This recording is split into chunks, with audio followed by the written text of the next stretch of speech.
Johnny Dollar. Jack Price. Well, how come, Jackson? What do you mean? Things getting slow down there in Corpus Christi? I haven't heard from you in nearly a month. Well, that makes you mad? Sure it does, because you're one of the few insurance agents in this country who's sucker enough to pile a nice extra fee on top of my expense account whenever I handle a case for you. Oh, I am, huh? Sure, and I love you dearly for it. Not this time, Johnny. Oh? Why not? Well, brother, you don't need any extra fees. And speaking of now, brother... Jackson, you touched me to the quick. Speaking of brother, Johnny... Yes? Doug Johnstone. Doug Johnstone? Kid brother of the man who writes up those cases you handle for CBS Radio. Oh, sure. What about him? Well, it seems he has a little problem.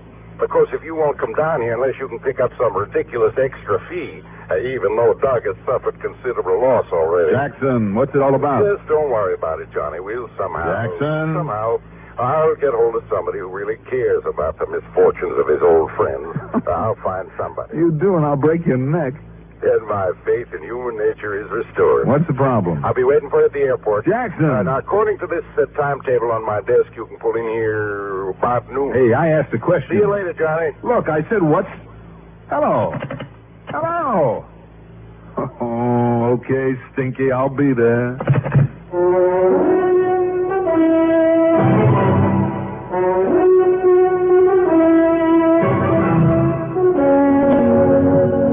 CBS Radio Network brings you Mandel Kramer in the exciting adventures of the man with the action-packed expense account. America's fabulous freelance insurance investigator, yours truly, Johnny Dollar.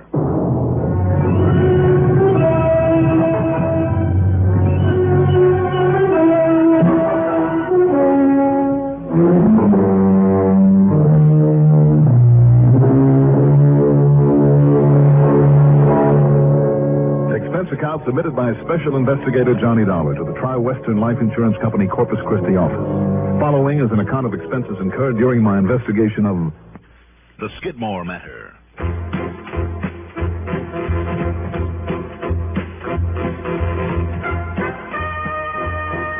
Expense account item 1, $10.12, plane fare to New York. Item 2, $114.02 for the rest of the trip. As promised, Jack Price was waiting at the Corpus Christi Municipal Airport. He picked up my luggage, led the way out to a car at the curb, threw the stuff into the back, and... That's one of those rental jobs, Johnny. Oh? How come? Because you're going over to the little town of Skidmore. Hop in. That's where Doug Johnstone is? What's happened to him? To Doug? Nothing.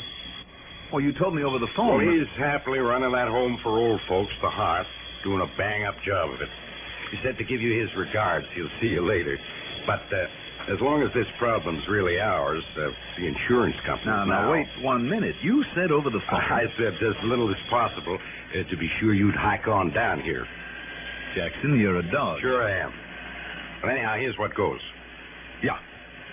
Doug has been pretty well in the stock market since he came here to Corpus.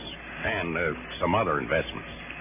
Didn't he go for some oil properties, too, somewhere in these parts? Yeah, and a lot of other things, including a smart buy of heavy machinery and parts for it, mostly tractors, bulldozers, graders, that kind of equipment. Mm-hmm. Stuff that's used around the oil fields and for road building. No, good for him. It was. What? Until he began losing some of it. Losing it? Well, that is... I heard of a man losing a bass drum once, but isn't losing a bulldozer a little ridiculous? Oh, you know what I mean. Somebody's been stealing a lot of those big parts from out of the big, warehouse, I guess you'd call it, that he rents over by the little town of Skidmore. And because of the insurance, every piece of equipment gets taken, we have to pay for it. Where is Skidmore? North and west of here, about 60 miles. There's a map with the route marked out for you there on the seat. So if you want to hire yourself over to Skidmore... Jackson? Yeah? Well, tell me, hasn't Doug some kind of a guard or a watchman, looking over the stuff? He has now. What about the police? Have you any idea how big a place Skidmore is? Or I should say, isn't? No. Just follow the route on this map, and you can't miss it. Okay. And the old watchman will be glad to help, I'm sure. What's his name, by the way? Joe Hernandez. All right, Jackson. I'll be in touch.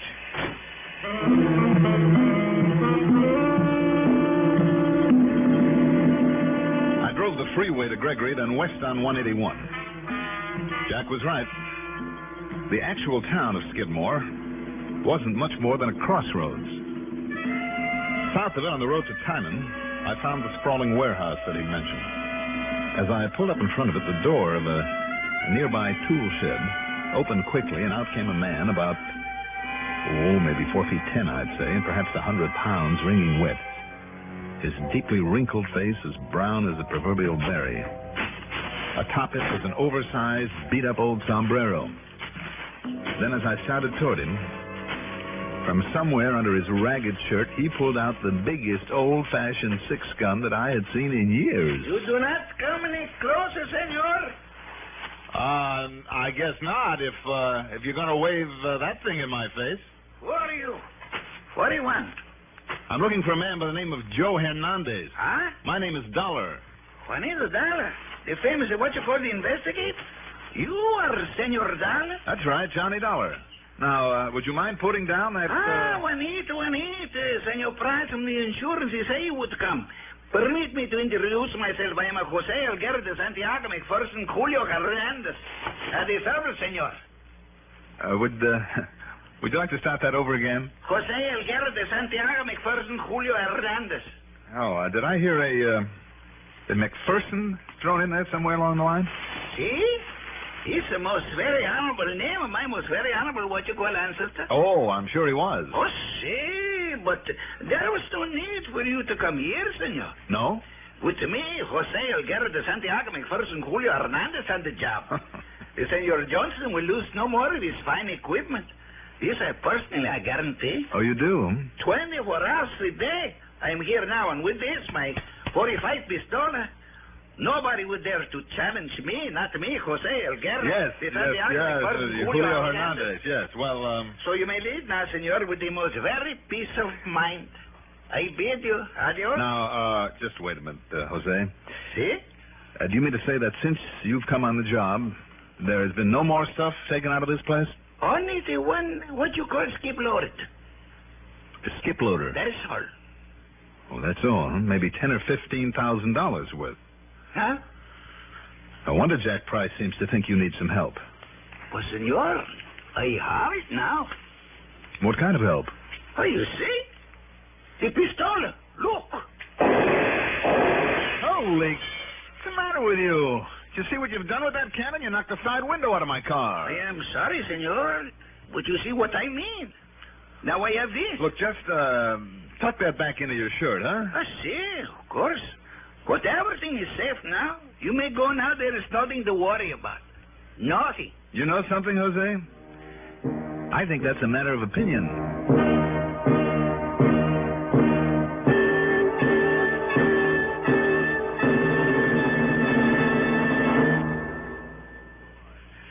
Can you provide skilled assistance on a farm cooperative? Teach reading and writing to people who want to learn? Assist in industry management or nurse the sick? These are a few of the many jobs open to members of the Peace Corps. Dozens more countries in Asia, Africa, and Latin America are asking for help from the Peace Corps. To find out if you can qualify for this exciting work, write to Peace Corps, Washington 25, D.C.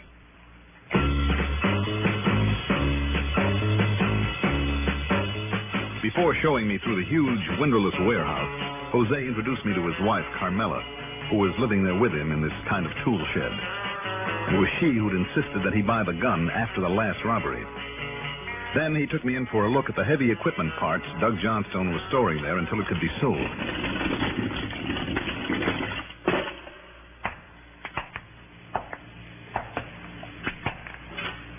Can't you wait, senor, while I turn on the light? Buena. You see? Wow. I don't blame Doug for wanting this stuff protected. See? And that is why he select me, Jose Elguera de Santiago. I'm sure. Not only tractors, graders, bulldozers, power shovels, skip loaders. Enough spare parts here to sink a ship. See, and I, Jose Elguera Must de be Santiago. a couple of $100,000 worth. And like I say, that is the reason Senor Johnson has selected me, Jose Elguera de Santiago. Yes, okay. All right, Jose. Now, tell me, when did you say the last robbery was? The night before last, right after the day of the wedding, senor. What wedding? Fernando Ignacio Porfirio Ortiz. My 32nd, what do you call it, cousin? Cousin? And the party I make here in the Vina. Oh, the Vina. Ah, Senor Dollar, Juanita, you should have been here. Ah, so that's it. Huh? By the time you and your wife got to bed that night, Jose, you were boiled to the ears. Senor? How else could you have slept through somebody moving this kind of stuff out here? Look, Jose, I don't know who picked you for this job or why. This cousin I tell you about, Fernando Ortiz, he gave me what you call the recommend to the Senor Johnston. No, he didn't. Because he know all about these things, his equipment. This 32nd cousin of yours? See? What's he do for a living? He's operate this kind of machine. What? And sometimes he's fix it up in his shop in the town of Tres Rios. What you call Three Rivers. You mean that he operates and repairs this kind of stuff? In his own shop? He's a very smart hombre. My 32nd cousin. I'll bet he is. No wonder he recommended you for the job. Senor? So why Doug Johnstone would fall for anything so obvious. Okay, Jose. See? I'm going back to Corpus Christi to see Mr. Johnstone at the hearth. Bueno. And you said to him that I, Jose... Huh? You and your wife had better pack up to leave. To leave? Senor? Because after I talk with him, I suspect there'll be some changes made around here. Juanito, you mean... I'm sorry, Jose. I'll see you later.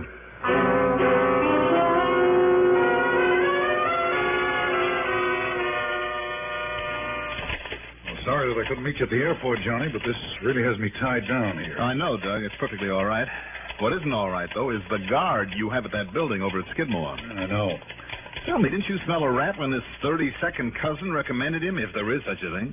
Cousin? Yes, this Ortiz. Well, I didn't know they were related, even that distantly.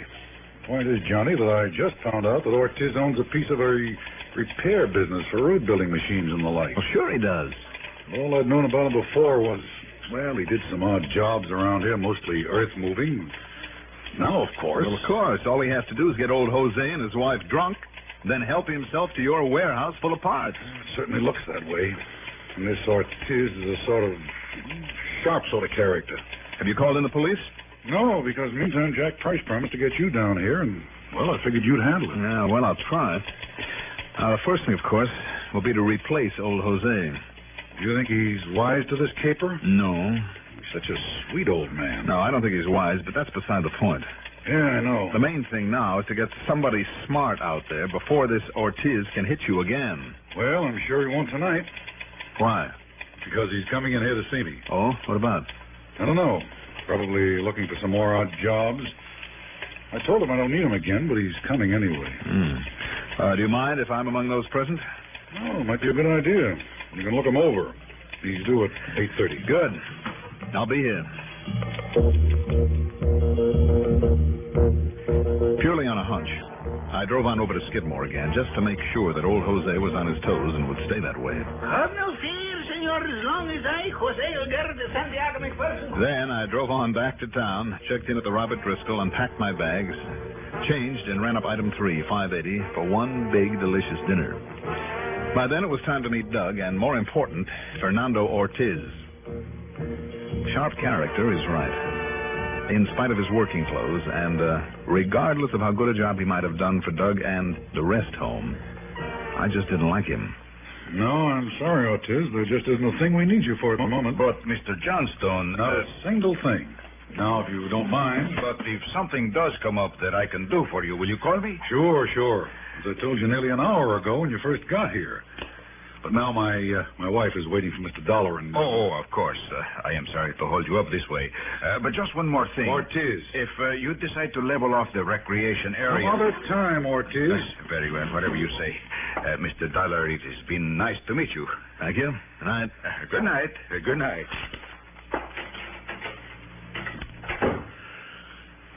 Well, Johnny, what do you think? I don't know, this visit tonight. The way he kept thinking of just one more thing to discuss. Almost as though he was stalling. I got that feeling, too. Yeah, but why? In the first place, Doug, he didn't seem a bit surprised to see me here. I know. He arrived at 8:30 on the nose. It is now 9:02. What are you thinking of? His real reason for coming here, for the stalling around. Oh, excuse me. Hello? Oh, yes, Jackson. Sure he is. For you. Oh, thanks. Johnny Dollar. Oh, Johnny, Jack Price. Thank goodness I finally ran you down. Oh, yes, Jack. I'll meet you there right away. We're going over to Skidmore to the warehouse. Why, what's happened? That poor old man, Jose. Yes? Somebody just murdered him. Ortiz. I'll be right over, Johnny. Bye. Wait a minute, Jackson. Yeah? Just murdered, did you say? When? What time? Well, according to his wife, it was 8:25, 8:30. That's too late. Oh, what? That's when he was here with us. Oh, Jose? No, Ortiz. Ortiz? What do you mean? I mean that he couldn't have. Johnny, Doggone it, I think he did. will you make some sense? Come on over, Jackson. We'll be waiting for you.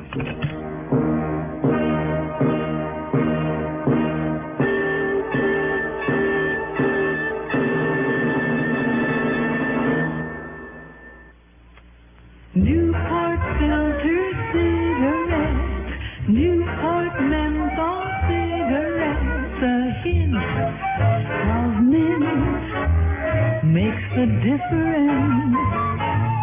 So fresh that you know the difference.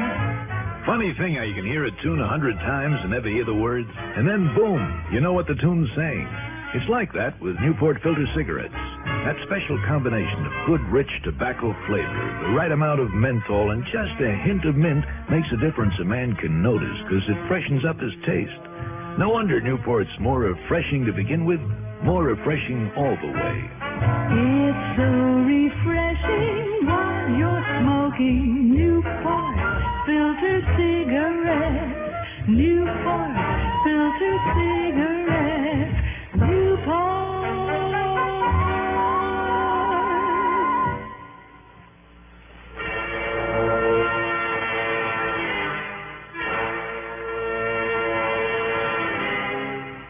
The warehouse over near Skidmore was crawling with state police.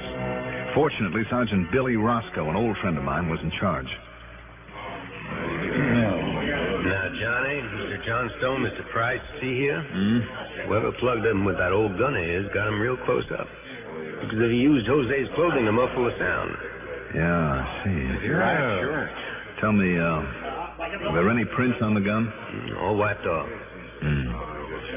Jose's wife, Carmela, she see anybody around? Only you, and then later some cousin Fernando... Ortiz. Yeah, that was it. Where is she, Roscoe? Asleep? Asleep? Sure, she was in bad shape. The doc gave her a sedative. Oh. One of my boys who understands Mexican got the whole story from her. Oh? Yeah, this Ortiz talked with the old man a while and tried to give him a couple of jugs of wine. But Jose wouldn't have it, chased him away. What time was that, do you know? Around 5 o'clock, she said, just before supper. But now about this Ortiz. But tell me just what happened, Roscoe. Well, when they had supper, then the old man said he was going to the house. He was a watchman. Yes, I know.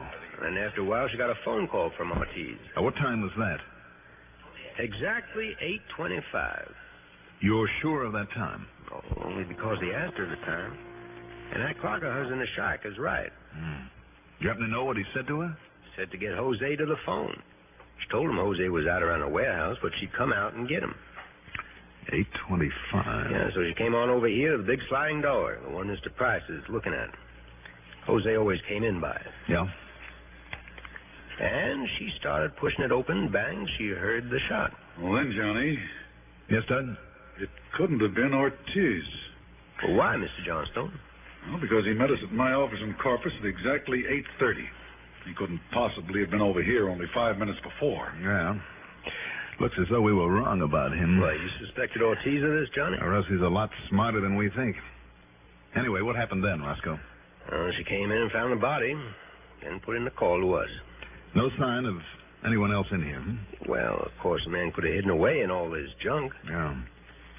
Listen, if he was heisting these machine parts, if he knew that Jose had been talking to me, that I might get on his trail... Well, sure, he'd have reason to kill off Jose. Yeah, but he couldn't, Sergeant, because he was in Corpus at 8:30 with us.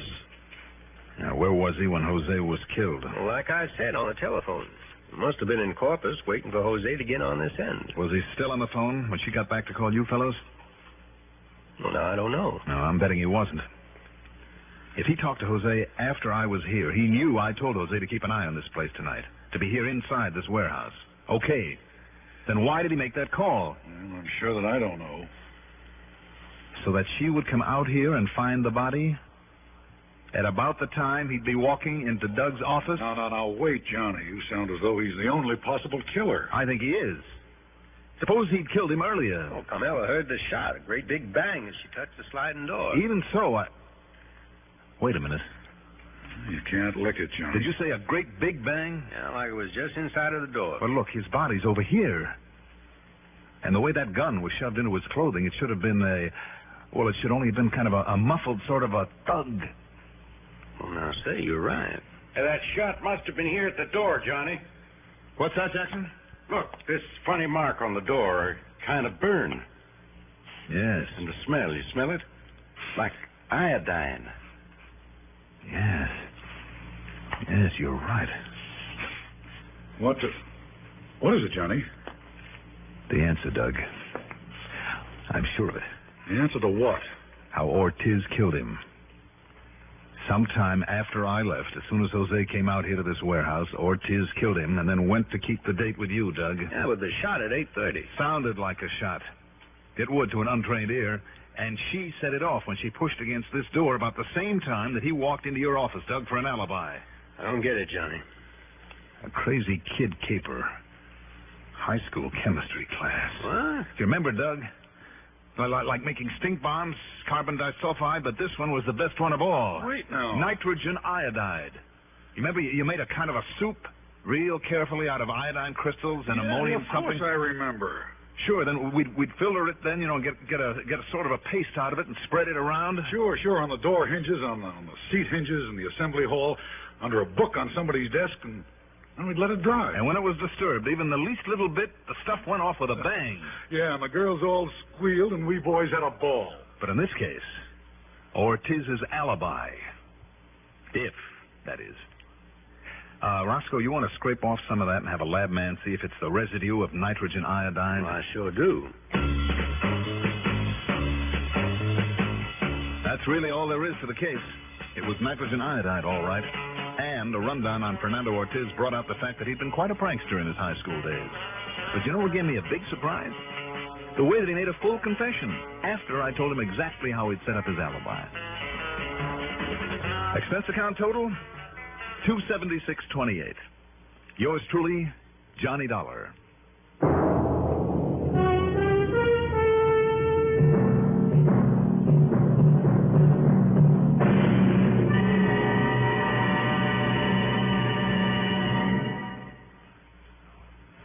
Now, here is our star to tell you about next week's story. Next week, one of the most beautiful spots on Earth that really shouldn't be the site for a murder. Join us, won't you? Yours truly, Johnny Dollar.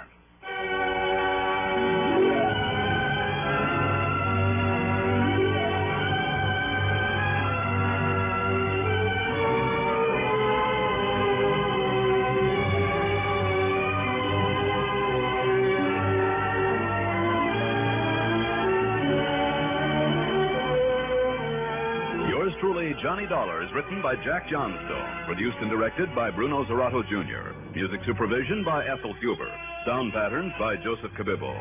Johnny Dollar is played by Mandel Kramer. Featured in our cast were Santos Ortega as Jose Hernandez, Maurice Tarplin as Jack Price, Richard Keith as Doug Johnstone, Ralph Camargo as Ortiz, and also heard were Bill Lipton and Sam Rapkin. Be sure to join us next week, same time, same station, for another exciting story of yours truly, Johnny Dollar. This is Gaylord Avery.